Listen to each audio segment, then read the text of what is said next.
அன்புக்குரியவர்களே வணக்கம், வாழ்த்துக்கள். God bless you all. October 7, 2023 Israel கற்றுக்கொண்ட ஒரு பாடம். அதனால் இஸ்ரேலில் நடந்திருக்கிற மாற்றங்கள் என்கிற விஷயங்களை குறித்து இந்த நாளில் இந்த வீடியோவில் நாம் ஒரு சில முக்கியமான தகவல்களை நம்ம பார்ப்போம். ஹமாஸ் தீவிரவாதிகள் தான் புரட்சி என்கிற பேரில், மதவாதம் என்கிற பேரில், தீவிரவாதம் என்கிற பேரில் அவர்களுடைய நாட்டை ஏறி சென்று இறங்கி அடித்தபடினாலே இந்த நாள் வரையிலும் அந்த விபரீதம் முடியவில்லை. அந்த கோபம், அந்த பழி வாங்குதல், அது பாருங்கள், ஒன்றன் பின் ஒன்றாக ஈரான் வரையிலும் கடந்து சென்றிருக்கிறது. ஈரானில் தற்போது நீங்கள் பார்க்கும் பொழுது அமெரிக்காவும் இஸ்ரேலும் சேர்ந்து ஈரானை தீப்பிழம்பாக்கி கொண்டிருக்கிறார்கள். ஈரானின் நகரங்கள், பாலங்கள், சிட்டிஸ், அலுவலகங்கள், யூனிவர்சிட்டிஸ், ஆயுத கிடங்குகள், ஆயுத ப்ரொடக்ஷன் சென்டர்ஸ் அப்படின்னு சொல்லி எல்லாமே தரைமட்டமாக்கப்படுகிறது. பொதுமக்களும் வெளியே நடமாட்டங்கள் குறைந்து ஈரான் பழைய கற்காலத்துக்கு பின்னோக்கி தள்ளப்பட்டு கொண்டு வருகிறது. பைபிள் வசனத்தை எப்போவுமே யாருமே புரிஞ்சிக்க மாட்டேங்கிறாங்க. அதுதான் ரொம்ப முக்கியம். தீர்க்க தரிசனங்களை யாருமே ஒத்துக்கொள்வதும் இல்லை.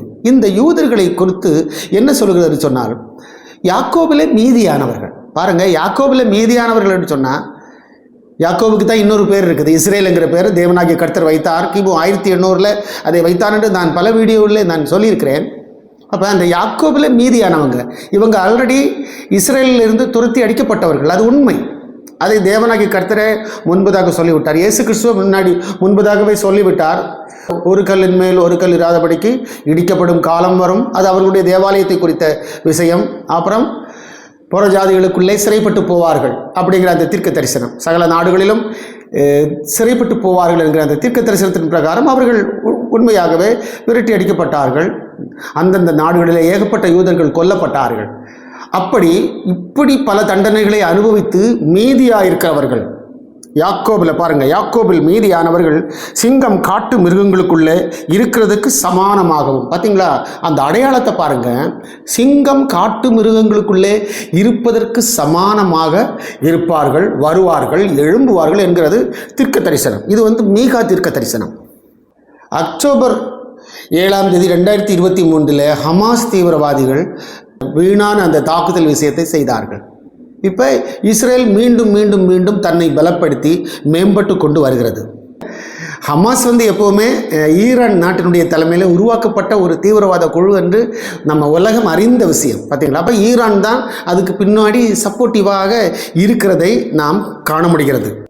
இந்த Hamas, Hezbollah, Islamic Jihad, Houthis போன்றவர்களால் கிட்டத்தட்ட 30-40 ஆண்டுகளாக இஸ்ரேல் மிகுந்த தொந்தரவுகளையும் தொல்லைகளையும், தாக்குதல் நடவடிக்கைகள் போன்ற விஷயங்களால் இஸ்ரேல் ரொம்ப பாடுபட்டு கொண்டு தான் இருக்கிறது பல ஆண்டுகளாக. ஆனால் 2023 அப்புறம், அந்த அக்டோபர் 7 அப்புறம் இனிமேல் இப்படி நடப்பதற்கு ஒருபோதும் அனுமதிக்கக்கூடாது என்று சொல்லி இஸ்ரேல் கொஞ்சம் தன்னுடைய பழி வாங்கும் நடவடிக்கையை கொஞ்சம் வேகத்தில் செய்ய ஆரம்பித்தார்கள். அதனுடைய விளைவு நாம் இப்போ பார்க்கும் பொழுது ரொம்ப வித்தியாசமாக இருக்கிறது.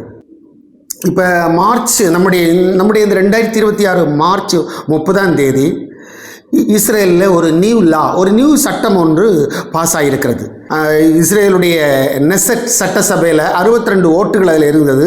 அந்த 62 ஓட்டுகளில் 48 ஓட்டு இந்த சட்டத்துக்கு ஆதரவாக வாக்குகள் பெற்றிருக்கிறது. அப்படி ஆதரவாக வாக்குகள் பெற்றிருக்கிறபடினாலே அங்கு ஒரு சட்டம் பாஸ் ஆனது. Deadly attack to be counted the act of terrorism. இனிமேல் இஸ்ரேலுக்கு விரோதமாக தீவிரவாதம் செய்கிறவர்கள் 90 நாளிலே தூக்கிலிடப்படுவார்கள். அந்த குற்றங்கள் சரியாக நிரூபிக்கப்படவில்லை என்று சொன்னால் அதை ஒரு 180 நாட்கள் ஒத்தி வைக்கலாம் அல்லது தள்ளி வைக்கலாம். ஆனால் 180 நாளுக்கு அப்புறம் அங்கே யாரும் இருக்க முடியாது. ஸோ இப்படி ஒரு சட்டம் ஒன்று இஸ்ரேலில் 2026 மார்ச்சில் நிறைவேறி இருக்கிறதை நாம் காண முடிகிறது. பார்த்தீங்களா, சட்டமே வந்துருச்சு. அதாவது இதுவரையிலும் ஹேங்கிங், அதாவது தூக்கில் போடுற சட்டம் இஸ்ரேலில் கிடையாது. 1962 அடால்ஃப் ஈக்மேன் அப்படிங்கிற ஒருத்தரை தூக்கிலே போட்டார்கள். இவன் வேறு யாரும் இல்லை, ஹிட்லரோடு கூட நின்று அநேக யூதர்களை கொன்று குவித்தவன். அதனால் இவனை கண்டுபிடித்து அரெஸ்ட் பண்ணி இஸ்ரேலுக்கு கொண்டு போய் சட்ட ரீதியாக அவனை நியாயம் விசாரித்து தீர்ப்பு கொடுத்து 1962 அவனை தூக்கிலே போட்டார்கள். அவனுடைய குற்றப்பதிவு என்னவென்று சொன்னால் ஜினோசைட் கிரைம் எகெயின்ஸ்ட் ஹியூமனிட்டி என்கிற அந்த டைட்டிலில் அவனுக்கு தூக்கு தண்டனை நிறைவேற்றப்பட்டது. அது 1962. 1962க்கு அப்புறம் தீவிரவாதிகளை எல்லாம் இவர்கள் அரெஸ்ட் பண்ணாங்கன்னா ஜெயிலில் கொண்டு போட்டு நல்ல சாப்பாடை கொடுப்பாங்க, நல்ல பத்திரமா பார்த்துக்கொள்ளவும் செய்வாங்க. அந்த அளவு பெரிய பனிஷ்மெண்ட் ஒன்றும் இஸ்ரேல் ஜெயிலில் இதுவரையிலும் இல்லை. இதுக்கு நான் ஒரு எக்ஸாம்பிள் உங்களுக்கு சொல்கிறேன். யஹ்யா சின்வர் இஸ்ரேலுடைய சிறைச்சாலையில் 22 ஆண்டுகள் அவன் இருந்தான். 1988 2011 வரையிலும் இஸ்ரேலுடைய சிறைச்சாலையில் இருந்தான். இவன் இஸ்ரேலுக்கு விரோதமாக செய்த தீவிரவாதத்தை நிமித்தம் இவனை அரெஸ்ட் பண்ணாங்க. 1988 இவனை அரெஸ்ட் செய்தார்கள். யஹ்யா சின்வரை பற்றி நாம் பார்க்கும்போது இவன் காசாவில் கான் யூனிட்ஸ் அப்படிங்கிற இடத்துல ரெஃப்யூஜி கேம்பில் பிறந்தவன், ஒரு அகதிகள் முகாமில் பிறந்தவன் தான் இந்த யஹ்யா சின்வர். 2017 காலங்களில் யுனைடெட் ஸ்டேட்டு இவனை ஒரு தீவிரவாதி என்று சொல்லி முத்திரை குத்தி விட்டது. IDF-ஆல் இவன் அரெஸ்ட் பண்ணப்பட்டான், சிறைச்சாலையில் அவன் வைக்கப்பட்டான். இஸ்ரேல் ஜெயிலேயே இவன் ஒரு பெரிய ஒரு தலைமை கைதியாக அவன் அங்கே மாறி கொஞ்சம் ஃபேமஸ் ஆனான். ஒருவேளை நன்னடக்கை இருந்திருக்கலாம். அக்டோபர் 18 2011 1026 கைதிகளை ஒரு சோல்ஜருக்காக பரிமாற்றம் செய்யக்கூடிய ஒரு கட்டாயம் உண்டானது. ஹமாஸினுடைய கைவசம் 5 வருடமாக இருக்கிறார். அந்த சோல்ஜருக்கு பேர் கிலாத் ஷாலித் அப்படிங்கிறவர். எத்தனையோ பேச்சுவார்த்தைகள் நடத்தியும் ஹமாஸ் ஒத்துக்கொள்ளவில்லை. கடைசியில் ஹமாஸ் ஒரு டிமாண்ட் வச்சாங்க. என்ன டிமாண்டுன்னா, இஸ்ரேல் சிறையில் இருக்கிற 1026 கைதிகளை விடுதலை செய்ய வேண்டும். 1026 கைதிகளை விடுதலை செய்தால் இந்த ஒருத்தரை நாங்கள் உங்களுக்கு என்ன பண்ணுறோம், ரிட்டர்ன் பண்ணுறோம். அதுக்கப்புறம் வேறு வழி இல்லாமல் இஸ்ரேல் கவர்மெண்ட் ஒத்து வந்துச்சு. ஏன்னா அந்த ஒரு இஸ்ரேலனை மீட்டெடுக்க வேணும் இல்லையா, ஒரு இஸ்ரேலனை, அதாவது கிலாத் ஷாலித் என்கிற அந்த ஒரு இஸ்ரவேலனை மீட்டெடுப்பதற்காக 1026 கைதிகளை எக்ஸ்சேஞ்ச் பண்ண வேண்டியதாகி போச்சு. அப்பேற்பட்ட ஒரு சந்தர்ப்பத்தில் இவனும் ரிலீஸ் ஆகிறான். யார்? இந்த யஹ்யா சின்வரும் ரிலீஸ் ஆகிறான். அந்த 1026 பேரில் ஒரு ஆள் யஹ்யா சின்வர். இவங்க எல்லாம் அக்டோபர் 18 2011 ரிலீஸ் பண்ணப்படுகிறார்கள். அதுவும் பாருங்கள், பார்ட் பை பார்ட்டாக தான். முதல் ஸ்டெப்பில் இஸ்ரேல் 477 பேரை ரிலீஸ் பண்ணிச்சுது. ரெண்டாவது ஸ்டெப்பில் 550 பேரை இஸ்ரேல் ரிலீஸ் பண்ணிட்டாங்க. மூணாவது ஸ்டெப்பில் 280 பேரை ரிலீஸ் பண்ணிட்டு இந்த கிலையாத் ஷாலித் என்கிற அந்த சோல்ஜரை மீட்டெடுத்தார்கள். சரி, இந்த யஹ்யா சின்வர் இஸ்ரேல் ஜெயிலில் இருந்த காலங்களில் அவனுக்கு ஒரு டியூமர் ஒன்று வந்துச்சு. அதாவது ஹெட் டியூமர், தலையில் ஒரு பெரிய கட்டி வந்துச்சு. இது ஏற்கனவே நான் இன்னொரு வீடியோவில் சொல்லியிருந்தேன் உங்களுக்கு. இந்நாள் இருந்தாலும் இந்த வீடியோவில் சொல்வது அவசியமாக இருக்கிறது. அவனுக்கு ஒரு ஹெட் டியூமர் வந்தது. அதில் அந்த ஹெட் டியூமரை இவனாக சொல்லலை, யஹ்யா சின்வராக சொல்லலை. ஆனால் அங்கே அந்த ஜெயிலர், அதாவது ஜெயிலில் அதிகாரியாக இருந்தால் ஒரு யூதன் அதை கவனித்து இவன் அழகாக இந்த யஹ்யா சின்வரை அழகாக ஒரு பெரிய இஸ்ரேல் ஹாஸ்பிட்டலில் கூட்டு போய் அவனுக்கு எந்த பாதிப்பும் இல்லாமல் அந்த பிரெயின் டியூமரை அழகாக அதை ஆப்ரேஷன் பண்ணி அதை அகற்றி அவனை காப்பாற்றினார்கள். ஆனால் அப்படி காப்பாற்றி அவனை ஜெயிலில் பத்திரப்படுத்தி வைத்திருந்தார்கள். பாருங்கள், இஸ்ரேலுடைய நல்ல மனத்தை பாருங்கள், நல்ல குணங்களை பாருங்கள். இஸ்ரேல் அந்த அளவு நல்ல மனப்பான்மையுள்ள ஒரு அரசாங்கம், நல்ல மனப்பான்மையுள்ள அதிகாரிகளாக இருப்பார்கள். இந்த ஒன்றே போதும். இப்படி அவனை குணமாக்கி ரிலீஸ் பண்ணுறாங்க. ரிலீஸ் பண்ணதுக்கப்புறம் இவன் என்ன ஆனா, இவன் ஹமாஸுக்கு லீடரானான். பார்த்தீங்களா, இவனை விட்டு தப்பாக போச்சுது. இவன் ஹமாஸுக்கு லீடராகி கடைசியில் இவனுடைய தலைமையில் தான் அக்டோபர் 7 2023 பெரிய அட்டாக்கு.